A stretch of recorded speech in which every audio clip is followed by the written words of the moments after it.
పెళ్ళైనా పండగైనా వేడుక ఏదైనా పట్టు చీరల ప్రత్యేక వేదిక వారాహి సిల్క్స్.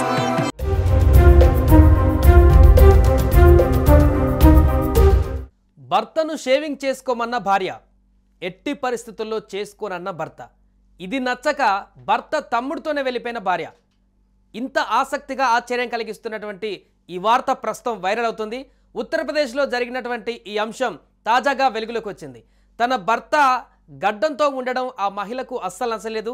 దీంతో క్లీన్ షేవ్ చేసుకోవాలని, తన కళ్ళ ముందు క్లీన్ షేవ్ చేసుకొని తిరగాలని చాలాసార్లు చెప్పింది. దీంతో ఆయన క్లీన్ షేవ్ చేసుకోవడానికి ఇష్టపడలేదు.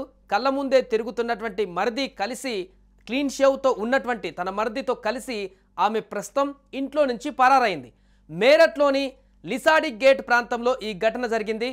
భార్య నిర్ణయంతో కలత చెందినటువంటి భర్త వెంటనే పోలీసులను ఆశ్రయించాడు.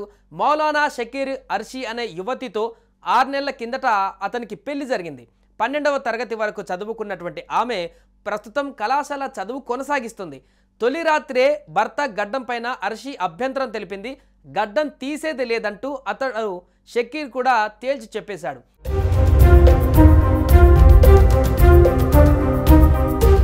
ఆ తర్వాత ఇదే విషయమై ఆమె తనతో చాలాసార్లు గొడవ కూడా పడిందంటూ కూడా పోలీసులకు ఇచ్చినటువంటి ఫిర్యాదులో అతను పేర్కొన్నాడు. షకీర్ ప్రతిరోజు ఉదయం పనికి వెళ్ళిపోయాక ఇంట్లో ఆయన తల్లి, సోదరుడు అంటే ఆ యువతికి మర్ది ఉండేవారు. ఈ క్రమంలో క్లీన్ షేవ్తో కనిపిస్తున్నటువంటి షకీర్ సోదరుడు ఆమెకు చేరువై ఇద్దరు కలిసి ఎటో వెళ్ళిపోయారు. ఈ విషయం అర్షీ తల్లిదండ్రులకు తెలిసి ఆమెతో ఇకపై తమకు ఎలాంటి సంబంధం లేదని తేల్చి చెప్పేశారు.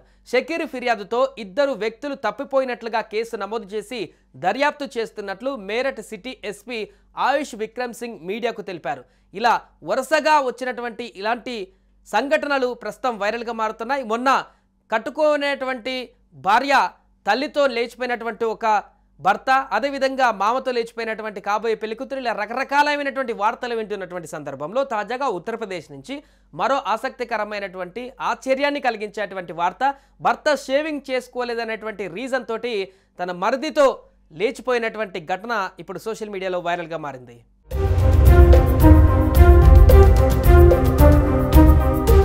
సుమన్ టీవీలో మీ పర్సనల్ అండ్ బిజినెస్ ప్రమోషన్స్ కోసం కింది నెంబర్కి కాంటాక్ట్ చేయండి.